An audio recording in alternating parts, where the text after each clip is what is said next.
Pemirsa, kenaikan harga telur ayam yang meroket ke angka Rp29.000 per kilogram menjadi sorotan dalam beberapa hari terakhir.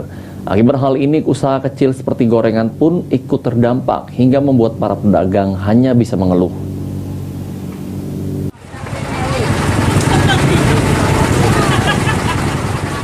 Kenaikan harga telur ayam dalam beberapa minggu terakhir menjadi sorotan berbagai pihak. Tak hanya dikeluhkan oleh pedagang telur di pasar, kondisi kenaikan harga telur nyatanya juga berdampak dengan usaha kecil seperti pedagang gorengan di Kota Palembang yang hanya bisa mengeluh. Pantauan tim liputan PAL TV di pasaran Kota Palembang, harga telur sudah mencapai Rp29.000 per kilogram. Hal ini sangat berdampak bagi penjual gorengan yang menggunakan bahan utama telur untuk berjualan. Maiki, salah satu pedagang gorengan di kawasan Rumah Susun, mengatakan jika kenaikan harga telur membuatnya merugi saat berjualan. Jika biasanya dirinya mampu menjajakan sebanyak 100 gorengan, kini hanya berkisar 50 gorengan saja per hari. Maiki berharap pemerintah segera menurunkan harga telur agar pendapatannya stabil. Kalau ngaruh sih ngaruh, biasa penghasilan gitu tuh biasa cukup kan, sekarang kan di bawah gitu kan, itu kan bukannya hasilnya tetap itulah, cuman untungnya ada kenaikan dari harga yang kakak jual?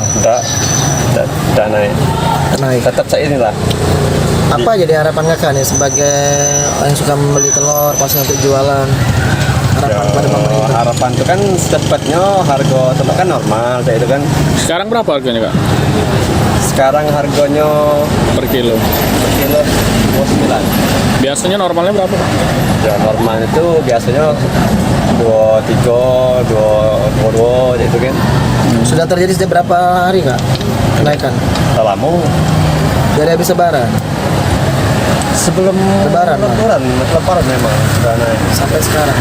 Terus naik, kan? naiknya kan tidak ada sekaligus, sebenarnya tidak ada langsung Bertahap, ya? naik, bertahap naiknya.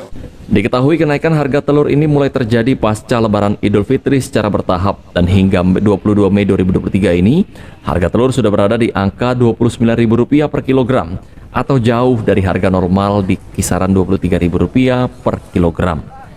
Irawan, PAL TV.